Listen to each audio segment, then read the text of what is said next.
বাবা মারা যাওয়ার প্রায় ৫ মাস পর আমি সিউড়ি গেলাম। অনেকগুলো মাস এর মধ্যে আমি সিউড়ি যাইনি। কিন্তু সেদিনকে ছিল সিজানো। আমার শ্বশুরবাড়ি থেকে অর্থাৎ কাকা শ্বশুরের বাড়িতে সিজানো করা হয়, কাকিমা করে। আর কাকিমা আর কাকু আমাকে বলেছিল যে এবছর সিজানোতে যেন আমি অবশ্যই যাই। আমার অনেক বছরই সিজানোতে থাকা হয়নি বিভিন্ন কারণে।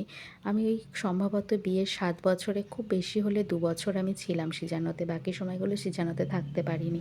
তাই এই বছরটা খুব বিশেষ করেই কাকু বলেছিল সিজানোতে যেন আমি অবশ্যই উপস্থিত থাকি। প্রায় ৪.৫ মাস পর যাওয়াটা অনেক বেশি ইমোশনাল ছিল আমার কাছে। তাই যেতে যেতে ভাবলাম ভিডিও করি, এই মুহূর্তটাও ভিডিও করে রাখা খুব দরকার বলে আমার মনে হয়েছিল।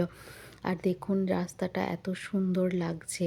আমরা কিন্তু যখন সিউড়ি যাই, আমি আর অর্ক গেলে সাধারণত আমরা স্কুটিতেই যাই, কারণ স্কুটিতে যাওয়াটা আমাদের কাছে বেশি কনভিনিয়েন্ট বলে মনে হয়। আর এই যে ব্রিজটা হয়েছে, এই ব্রিজটা হওয়াতে আরও বেশি আমাদের সুবিধা হয়েছে। ঠান্ডা ছিল কিন্তু খুব একটা নয়, তাই আমি শুধু ওড়নাটাই মাথায় জড়িয়ে নিয়েছিলাম। রাস্তায় খুব ধুলো। স্কুটিতে করে সিউড়ি যাওয়াটা যদিও খুব একটা কাজের কথা নয়, কারণ রাস্তাটা কিন্তু খুব একটা ভালো নয়। সিউড়ি যাওয়ার রাস্তা মাঝে মধ্যেই ভীষণ খারাপ, যেটা স্কুটিতে করে যাওয়াটা একটু বিপজ্জনক বলেই মনে হয়। তা সত্ত্বেও আমরা স্কুটিতে যাই, কারণ ওখানে গিয়ে যদি কোথাও বেরোতে হয় তাহলে এই স্কুটিটাই আমাদের ভীষণ কাজে দেয়।